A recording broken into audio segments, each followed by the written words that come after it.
ஸ்தோத்திரத்தாவே ஸ்தோத்திரத்தாவே ஸ்தோத்திரமாக கிருபை நிறைந்த தகப்பனே, நீர் அருமையாக தந்திருக்கிற இந்த நேரத்தில் உடைய திருவார்த்தைகளை தியானிக்கும்படியாக கடந்து வருகிறோம்.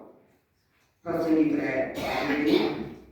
கேட்கிற நீங்கள் எல்லாரையும் நீர் பொருட்படுத்த ஆவியானவர் எல்லோருடைய இது பிரசங்கிக்கிற அறையை கட்டளை மறைத்து நீர்வழி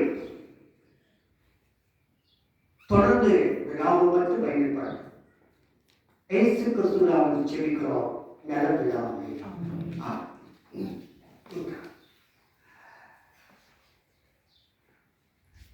இந்த செப்டம்பர் மாதம் முதல் ஞாயிற்றுக்கிழமை ஒரு கல்வி ஞாயிறாக எஜுகேஷன் சண்டே என்று நம்முடைய சபைகளிலே ஆசிரியர். அதற்கு காரணம் நமக்கு நன்றாக தெரியும். செப்டம்பர் 5ஆம் தேதி ஆசிரியர்கள் தினமாக, டீச்சர்ஸ் டேவாக இந்த இந்திய தேசத்திலே நாம் ஆசிரியர் டாக்டர் ராதாகிருஷ்ணன் இந்தியாவுடைய முதல் துணை ஜனாதிபதி, இரண்டாவது இந்தியாவுடைய ஜனாதிபதி. அவருடைய பிறந்த நாளை அவரை கனப்படுத்தும் விதமாக அவருடைய ஆசிரியர் பேராசிரியராக கல்விமனாக இருக்கிறார். அவரை தமிழ்நாட்டை சார்ந்தவர். அவரை கனப்படுத்துவதற்காக 1962 செப்டம்பர் 5 ஆசிரியர்கள் தினமாக ஆசிரித்து வருகிறோம். நம்முடைய சபைக்கும் ஒரு பெருமை இருக்கிறார். இந்த சபையிலிருந்து பல பதவிகளிலே வேலைகளிலே இருந்தாலும் ஆசிரியர்கள் நம்முடைய சபையிலே அதிகமாக இருக்கிறார்கள். அதே போல நம்முடைய சபை உறுப்பினர்களாகவும் அநேக ஆசிரியர்கள் இந்த இடத்துல இருந்துவிட்டு கடந்து சென்றிருக்கிறார்கள். தற்போது ஆசிரியர்களாக இருக்கிறவர்களையும் இதற்கு முன்பதாக இந்த சபையில ஆசிரியர்களாக இருந்தவர்களையும் இந்த வேலையை நாம் நினைக்க கடமைப்பட்டிருக்கிறோம். கரைகளை தட்டி அவர்களை நாம் கனப்படுத்துகிறோம். சமூகத்தில் அவருடைய பங்களிப்பு மிகப்பெரிய நம்முடைய சபைக்கும் தான். அப்படி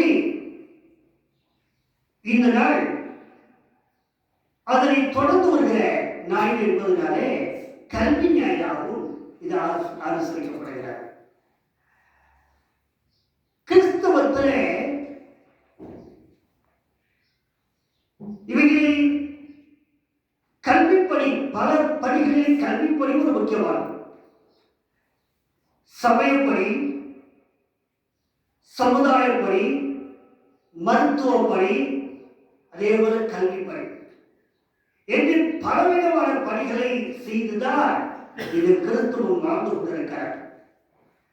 அது ஒரு மிக மிக முக்கியமான பணியாகி இந்த கல்வி பணியை திருச்சபை ஆதி நாட்களிலிருந்து இந்நாள் வரைக்கும் அதை செய்து கொண்டிருக்கிறார். அங்கு இந்த நாளுடைய தலைப்பு வருகிறார் education ministry of the search.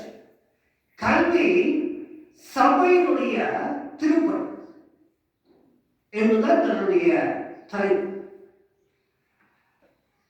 அதன் அடிப்படையில் தான் இதனுடைய வேத பாகங்களையும் நாம் வாசிக்க கேட்டோம்.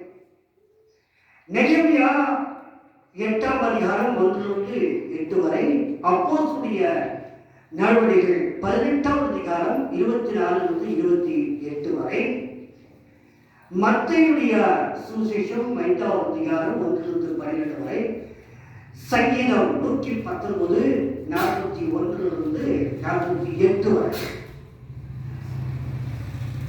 இத்தனை பாடங்களும் ஏதோ ஒரு வகையில் கல்வியை அர்த்தமாக பொருளாக உள்ளடக்கி பகுதிகள் தான். இதனை 119ஆம் சங்கீதத்தில் வருகிற 44, 45வது வசனங்கள் எடுத்துக்கொள்ளும். அது கர்த்தருடைய வேதத்தை கற்றுக்கொள்கிறதும் அதை தியானிப்பதும் அதை நாம் நிலைத்து நிற்பதையும் அது கற்றுக் கொடுக்கிற ஒரு முக்கியமான ஒரு வசனமாக இந்த தியானத்திற்கு தலைப்பாகவே அந்த வசனத்தை முக்கிய வசனமாக எடுத்துக்கொள்ள ஆசைப்படுகிறேன். ஆகவே அந்த வசனத்தை நம்ம எல்லாருமே சேர்ந்து வாசிக்கலாமா? சொன்ன உடனே நீங்க வாசிக்க துவங்கிறோம். சங்கீதம் 119, 44, 45.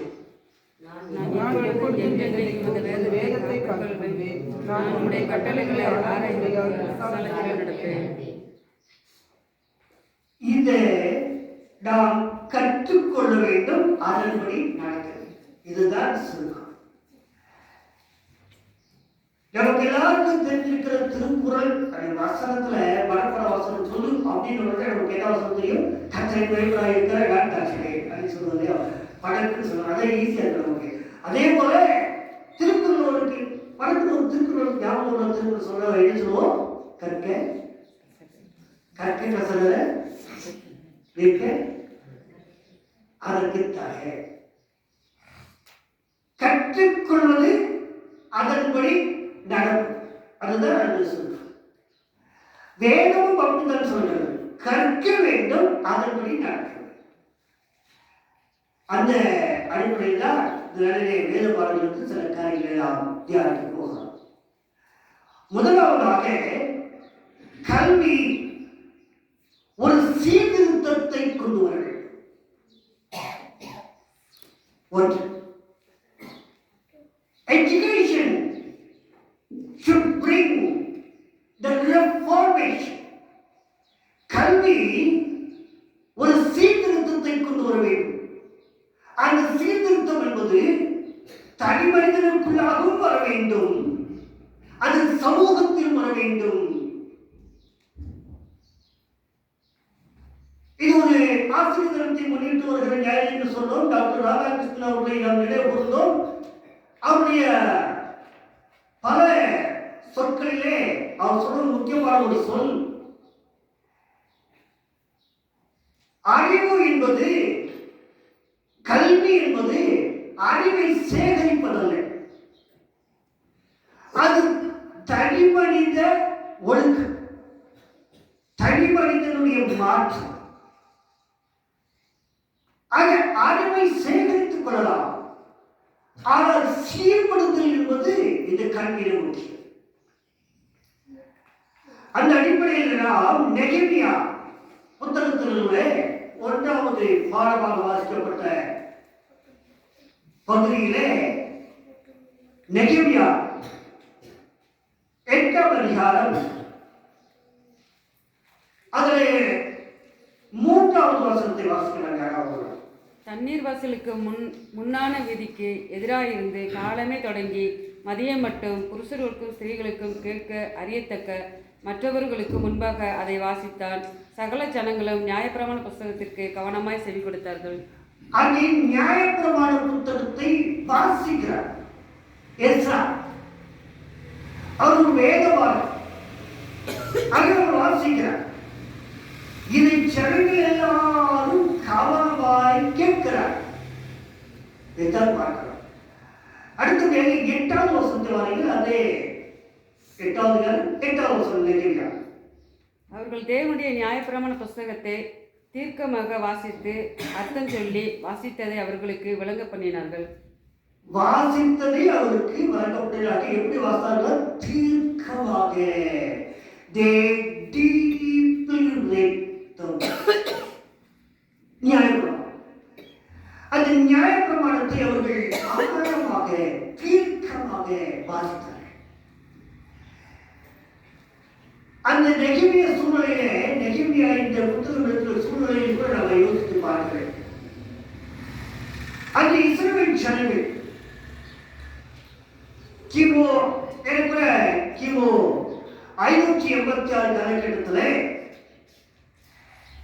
பாபிலோனியர்கள் இவர்களை சிறைப்பிடித்து அங்கே கொண்டு போய் விட்டார். பாபிலோன் சில ஆண்டுகளுக்கு பின்பதாக, ஏறக்குறைய 50 ஆண்டுகளுக்கு பின்பதாக பெர்சியர்கள், ஏறக்குறைய கிமு 536 பெர்சியர்கள் அந்த பாபிலோனியரை முறியடித்து விட்டார்கள். இந்த பாபிலோனியை முறியடித்து பெர்சியர்களுடைய ஆட்சி அந்த இடத்துல வந்தபோது அவர்கள் செய்த முதல் காரியம் என்னவென்றால் இந்த இஸ்ரவேல் யூத ஜனங்களை விடுவித்து விட்டார். விடுவித்த உடனே அவர்கள் 3 தலைவர்களுடைய தலைமையிலே தன்னுடைய நாட்டுக்கு எருசலேமுக்கு, தலைநகர எருசலேமுக்கு திரும்புகிறார். முதலாவதாக செருபாபேலும் அவரோடு கூட சில ஜனங்களும் அங்கே போகிறார். இரண்டாவதாக எஸ்ராவுடைய தலைமையிலே போகிறார். மூன்றாவதாக பாரபட்சக்காரனாக இருந்த நெகேமியா கடந்து செல்கிறார். அவரோடு கூட ஒரு கூட்டம் போகிறார். அங்கே எருசலேம் சுவரை கட்டுகிறார்கள். அந்த சூழலில் ஜனங்கள் சீர்கட்டிருக்கிறார்கள். அந்த நேரத்தில் தேவாலயம் அங்கே ஒரு சிதறிக்கப்பட்டிருக்கிறது. அங்கே நிலைமை ஒழுங்கிட்டு இருக்கிறது. எப்படி எப்படியோ மாறிட்டு இருக்கிறது. வாழ்க்கை தாறுமாறாக இருக்கிறது. சபை தேவாலயம் தாறுமாறாக இருக்கிறது. அந்த சூழ்நிலை இந்த வசனத்தை வாசிக்கிறார். இஸ்ராவை கொண்டு வாசிக்க வைக்கிற நிலைமையா வாசிக்கிறார். ஜனங்கள் உன்னிப்பாக கவனிக்கிறார்கள். தீர்க்கமாக வாசிக்கிறார். உன்னிப்பாக கவனிக்கிறார்கள். அது கற்றுக்கொண்ட பாடம் அவருடைய வாழ்க்கையை மாற்றுகிறது. நெகேமியா 13ஆம் அதிகாரத்தில் பார்க்கிறோம். அங்கே ஏற்கனவே இந்த ஜனங்களுக்கு விரோதமாக செயல்பட்டுக் கொண்டிருந்த தொகையா தேவாலயத்திற்குள்ளே இருக்கிறார். அந்த துஷ்டனை தேவாலயத்திலிருந்து வெளியே துரத்துகிறார். அந்த தேவாலயத்துக்கு முதல் சீர்திருத்தம் வருகிறார். மக்கள் சீர்படுகிறார். யாரும் தசமமாக கெட்டாமல் இருக்கிறார்கள். அவைகள் எல்லாம் புதுப்பித்து மறுபடியும் காணிக்கை கொடுக்கிறார்கள் சபைக்கு. ஜனங்கள் எல்லாரும் அங்கே வந்து உபதேசத்தை கேட்கிறார்கள். கர்த்தரை ஆராதிக்கிறார்கள். தங்களை பரிசுத்தம் பண்ணிக் கொள்கிறார்கள். இப்படிதான் சமூகத்திலே ஒரு சீர்திருத்தம், தனிமனித வாழ்க்கையில் ஒரு சீர்திருத்தம், தேவாலயத்தில் ஒரு சீர்திருத்தம். கல்வி அதைத்தான் செய்கிறது. நம்முடைய மிஷனரிகள் அந்த நாட்களில் வந்தபோது முதல் முறையாக என்ன செய்தார்கள்? வந்த உடனே சர்ச்சை கட்டணும், எல்லாரும் கூட்டோம், ஞானசாரம் கொடுத்தோம், ஆராதனை நடத்தோம். அதை செய்யல. மனுஷனுக்கு முதல் வேண்டியது கல்வி. இதை உணர்ந்தார்கள். ஆதி சமூகம் அமைக்கப்பட்டது எப்படி தெரியுமா? நம்முடைய சமூகம் கூட வீட்டின் அருகில் ஒரு விளைநிலம், தெருவின் ஓரத்தில் கல்வி நிலையம், ஊர் நடுவில் அது ஒரு மருத்துவமனை, ஊருக்கு வெளியே தொழிற்சாலை. இதுதான் சமூக அமைப்பு. பட்டணம் ஒரு ஊருக்கு தான் இருக்கிறது. வீட்டுக்கு முன்னால் ஒரு விளைநிலம், தெருவோன்ற ஒரு பள்ளிக்கூடம், ஊர் நடுவில் ஒரு சுகாதார நிலையம், ஊருக்கு வெளியே ஒரு ஃபேக்டரி, தொழிற்சாலை. நீங்க அப்படியே இருக்க எஸ்டேட்லாம் பாருங்க, எல்லாம் நடுவில் தான் ஃபேக்டரியே இருக்கும். ஸ்கூலு வெளியே இருக்கும். நான் படித்த ஸ்கூலில் வந்து தொடக்கத்தில் 10ஆம் கிளாஸ் படிக்கிறது ரொம்ப தூரம் ஒரு ஃபேக்டரி பக்கத்தில் இருந்துச்சு. ஸ்கூல் ரொம்ப தூரத்தில் இருந்துச்சு. ஊருக்கு வெளியில இருந்துச்சு. தெருவோரம் பள்ளிக்கூடம், ஊர் நடுவில் மருத்துவமனை, அதுவும் வெளியே எங்கோ தூரத்தில் இருந்துச்சு. இங்க நமக்கு பிரச்சனை. சமூகம் அப்படிதான் அமைந்திருந்தது. அது கல்வி என்பது ஊர்க்குறை என்றால் அந்த ஊர் மேம்படும். கர்த்தருடைய வார்த்தை அதனாலே இஸ்ரவேல் ஜனங்கள் மத்தியிலே ஒரு சீர்திருத்தலை உருவாக்கிற்று. அப்படியானால் இதனாலே இந்த வேதம் கற்றுக் கொடுக்கிறது கல்வி தனி மனுஷ வாழ்க்கையிலே, சமூகத்திலே, சபையிலே ஒரு சீர்திருத்தத்தை கொண்டு வர வேண்டும்.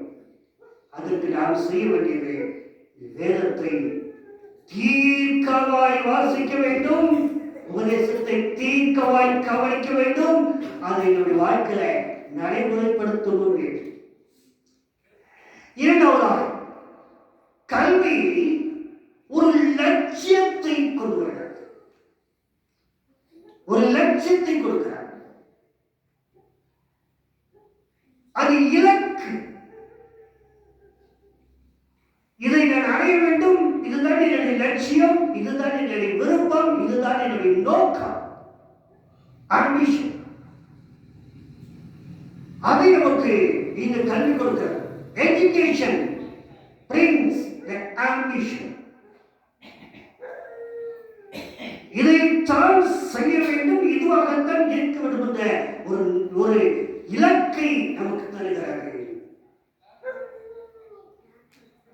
அப்போஸ்தலர் நடவடிக்கைகள் 18ஆம் அதிகாரத்திலே 24-28 வரை வாசிக்கும் பொழுது அப்போலோ என்பவரை குறித்து நான் பார்த்தோம். அவர் ஒரு கல்விமான். யோவான் ஸ்நானத்திலே ஞானஸ்நானம் பெற்றவர். அங்கே அவர் சத்தியத்தை, நியாயப்பிரமாணத்தை, சத்தியத்தை அறிந்திருந்தார், கிறிஸ்துவை குறித்து அறிந்திருந்தார். ஆகவே அவர் எபேசு பட்டணத்திலே அவர் பிரசங்கம் பண்ணி கொண்டிருக்கிறார். ஒரு முறை அவர் ஜெப ஆலயத்தில் இருக்கும் பொழுது ஆக்கிலா பிரிஸ்கில்லாவை அறிமுகமாகிக் கொள்கிறார். இந்த ஞானவானுடைய ஞான போதனையில் கிறிஸ்து இருக்கிறார் என்பது தெரிகிறது. ஆனால் நடைமுறை வாழ்க்கையில் சொந்த அனுபவத்தில் கிறிஸ்துவோடு கூட இருக்கிற அந்த அனுபவத்தை இந்த ஆக்கிலாவும் பிரிஸ்கில்லாவும் கற்றுக் கொடுக்கிறார்கள். அப்பொழுது அவருடைய கிறிஸ்துவை பற்றியும் கிறிஸ்துவத்தை பற்றியும் உள்ள அறிவு ஒன்று மேம்படுகிறது. அகாயா நாட்டிற்கு சென்று இன்னும் ஆழமாக இப்பொழுது லட்சியத்தை இன்னும் ஆழமாக தனக்குள்ளாக ஏற்றுக்கொண்டு, லட்சியம் என்ன? நான் இந்த கிறிஸ்துவை அறிந்து கொண்டேன், இந்த கிறிஸ்துவை நான் மற்றவர்களுக்கும் அறிவிப்பேன். அப்போஸ்தலர் நடவடிக்கையிலே 8ஆவது அதிகாரத்திலே அங்கே பிலிப்பு போய் கொண்டிருக்கிறார். அங்கே ஒரு மந்திரி, அயல்நாட்டு மந்திரி அங்கே வண்டியிலே போய் கொண்டிருக்கிறார்.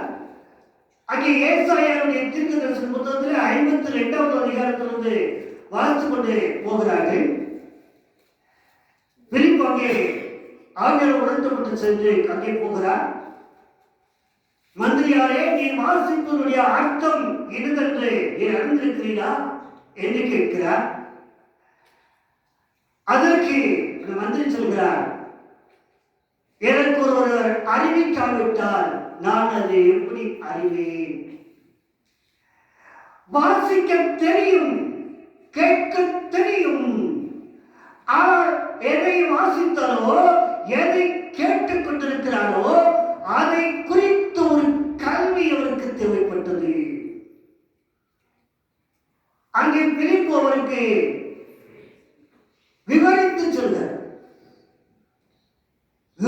சொல்கிறார். இயேசு கிறிஸ்துவை குறித்து தான் அந்த ஏசாயா 52ஆவது அதிகாரத்தில் நீ வாசிக்கிற பகுதி இருக்கிறது. அது இயேசு கிறிஸ்துவை குறித்து. அவர் மனம் திரும்புகிறார், ஞானஸ்தானம் பெற்றுக் கொள்கிறார். இப்படி அந்த லட்சியத்தை மாறாமல் பிலிப்பு அதை பிரசங்கிக்கிறார். அப்பல்லோ தன்னுடைய நோக்கம் கிறிஸ்துவை அறிவிப்பதுதான் என்று அறிந்து கொண்டு லட்சியத்தை அவர் எல்லா இடத்திலும் விமர்சனம் அகாயவுக்கு சென்றார், அங்கேயும் அந்த லட்சியத்தை, கல்வி நமக்கு ஒரு லட்சியத்தை கொடுக்கிறார். இந்த கிறிஸ்துவத்தை குறித்து, இந்த கிறிஸ்துவை குறித்து நாம் வாசித்து எப்படி பிரசங்கத்தை கேட்டு நான் தெரிந்து கொள்வது நாமும் நினைக்க வேண்டும். நான் கேட்ட இந்த சத்தியத்தை, இயேசு கிறிஸ்துவை குறித்து இந்த ரகசியத்தை, நான் கற்றுக்கொண்ட ரகசியத்தை என் குடும்பத்திற்கு, என்னுடைய அயல் வீட்டுக்காரர்களுக்கு, என்னுடைய அயலகத்தாருக்கு, என்னுடைய ஊராருக்கு, என்னுடைய நண்பர்களுக்கு நான் தெரிவிக்க வேண்டும் என்ற லட்சியத்தை வைத்துக் கொள்ள வேண்டும்.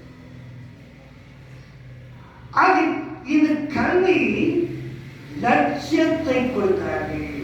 மூன்றாவது, இந்த கல்வி ஒழுக்கத்தை கொடுக்கிறது. ஒழுக்கத்தை கொடுக்கிறது. Education brings discipline. வாழ்க்கையில எப்படி வாழ்ந்துறாங்க, வாழ்க்கையில எப்படி வாழ்ந்துக்கலாம். தத்துவ அறிஞர்கள் சொன்னது போல மனிதர்கள் ஒரு நடமாடும் விலங்கு அப்படின்னு சொல்லுவாங்க. அதல்ல வாழ்க்கை. ஒரு விலங்கு போல ஒரு வாழ்க்கை அல்லது மிருகங்கள் போல வாழ்க்கை. மனிதனுக்கு பகுத்தறிவு இருக்கிறார். இப்படித்தான் வாழ வேண்டும் என்ற ஒரு வாழ்க்கை முறை இருக்கிறார். கிறிஸ்தவனுக்கு இப்படித்தான் ஒரு கிறிஸ்தவன் வாழ வேண்டும் என்ற ஒரு வாழ்க்கை முறை இருக்கிறார். அதைத்தான் மத்தேயுடைய சுவிசேஷம் 5ஆம் அதிகாரத்திலிருந்து சில வார்த்தைகள் நான் வாசிக்கின்ற சுவிசேஷம் வந்து பாடமாக இந்தியாவிலேயே அதிகமாக நினைவு கூறப்பட்ட வேத பகுதி இதுதான். காரணம் என்ன தெரியுமா? மகாத்மா காந்தி அவர்கள் இது வேதத்தை படித்தார். படிக்கும் பொழுது மத்தேயு 5, 6, 7 அதிகாரிகளை வாசித்து, இது மலை பிரசங்கம் என்று சொல்லுவோம். மலை பிரசங்கம் என்று சொல்லுவோம். இதை படித்து விட்டுத்தான் அஹிம்சை என்ற கொள்கையை உருவாக்கினார். Not violence. அதனுடைய தாக்கமாகத்தான் அவர் உண்ணாவிரதம் இருப்பது, போராடுவது என்பதை எல்லாம் அஹிம்சை வழியாக இருந்தார். அதற்கு காரணமாக இருந்தது இந்த மத்தேயு சுவிசேஷம் 5, 6, 7 அதிகாரங்கள். இதிலே நாம் பாக்கிய வசனங்கள் என்று சொல்லுவோம். அதனை அஷ்டபாக்கிய வசனம் என்று சொல்லுவோம். அது எப்படின்னா அஷ்டன்னா 8 சமஸ்கிருதத்திலே. அதே மலையாளத்தில் சமஸ்கிருதத்திலே அஷ்டபாக்கிய வசனம், அதைத்தான் காந்தி படித்தார் என்று சொல்லுவார். அந்த 8 பாக்கியவான்கள் என்று சொல்ற பகுதியை இந்த வாழ்க்கையை இப்படித்தான் வாழ வேண்டும் என்பது அது சுருக்கமாக அங்கேயே நாம் புரிந்து கொள்கிறோம். மிக மிக பக்குவத்தோடு கூட, ஒரு முதிர்ச்சியோடு கூட, ஆவிக்குரிய அனுபவத்தோடு கூட ஒரு சமூகத்தில் இப்படி வாழ்ந்து விடலாம், ஆவிக்குரிய வாழ்க்கையில் வாழ்ந்து விடலாம், பக்தி வாழ்க்கையில் இப்படி வாழ்ந்து விடலாம், கிறிஸ்துவ முன்பதாக இப்படி வாழ்ந்து விடலாம் என்று சுருக்கமாக உதவி சொல்லிவிடுகிறார். அப்படியானால் அந்த 3 அதிகாரிகளை எவ்வளவு கதைகள் கற்றுத் தருகிறார்கள். மிக அருமையாக ஆண்டவர் சொல்லித் தருகிறார். மத்தேயு சுவிசேஷத்தில் 5ஆம் அதிகாரத்தில் 3வது வசனத்திலிருந்து அந்த பாக்கிய வசனங்களை பார்க்கிறோம். ஆவியில் எளிமையுள்ளவர்கள் பாக்கியவான்கள், அவர்கள் பரமராஜ்யத்துக்குரியவர்கள். துயரப்படுகிறவர்கள் பாக்கியவான்கள், அவர்கள் ஆறுதல் அடைவார்கள். சாந்த குணமுள்ளவர்கள் பாக்கியவான்கள், அவர்கள் பூமியை சுதந்திரித்துக் கொள்வார்கள். நீதியின் மேல் பசிதாகம் உள்ளவர்கள் பாக்கியவான்கள், அவர்கள் திருப்தி அடைவார்கள். இரக்கம் செய்கிறவர்கள் பாக்கியவான்கள், அவர்கள் இரக்கம் பெறுவார்கள். இருதயத்தில் சுத்தமுள்ளவர்கள் பாக்கியவான்கள், அவர்கள் தேவனை தரிசிப்பார்கள். சமாதானம் பண்ணுகிறவர்கள் பாக்கியவான்கள், அவர்கள் தேவனுடைய புத்திரர் எனப்படுவார்கள். நீதியின் நிமித்தம் துன்பப்படுகிறவர்கள் பாக்கியவான்கள், பரலோக ராஜ்யம் அவர்களுடைய அவர்களுடையது. பரலோக ராஜ்யம் ஆவியிலேயும் எழுதியுள்ளவர்கள் பாக்கியவான்கள். பரலோக ராஜ்யம் அவர்களுடையது. நீதி நிமித்தம் துன்பப்படுதல் பாக்கியவான்கள். பரலோக ராஜ்யம் அவருடையது. முதல் வாக்கிய வசனம் 8வது வாக்கிய வசனம் அவங்க சொல்லி வருகிறது. இதெல்லாம் என்ன இல்லை சொல்றேன். மனித வாழ்க்கைக்கு தேவையான அத்தனையும் உள்ளே இருக்கிறது. அது இன்று இந்த கல்வியிலே நமக்கு ஒரு ஆர்வம் இருக்க வேண்டும். நான் சொல்லுகிற கல்வி நிக்கதேமு கேட்டார் ஆண்டவரிடத்திலே, ஆண்டவர் மறுபடியும் பிறக்க வேண்டுமானால் நான் மறுபடியும் என் தாயின் கற்பத்திற்குள்ள போய் மறுபடியும் பிறக்க முடியுமான்னு கேட்டார். அதே மாதிரி கல்வி என்று சொல்லும்போது நாமும் கூட நான் மறுபடியும் ஸ்கூலுக்கு போய் நான் மறுபடியும் படிக்க முடியுமா அப்படின்னு நமக்கு ஒரு புத்தகம் கொடுக்க. அதற்கு பெயர் பரிசுத்த வேதாகம். மிக மிக பரிசுத்தமான அது நம்முடைய கல்வியை கொடுக்கப்பட்டிருக்கிறார். அது கற்றுக் கொடுக்கிற பாடங்கள் அதிலிருந்து நம்மை கற்றுக்கொண்டே இருக்கிறது.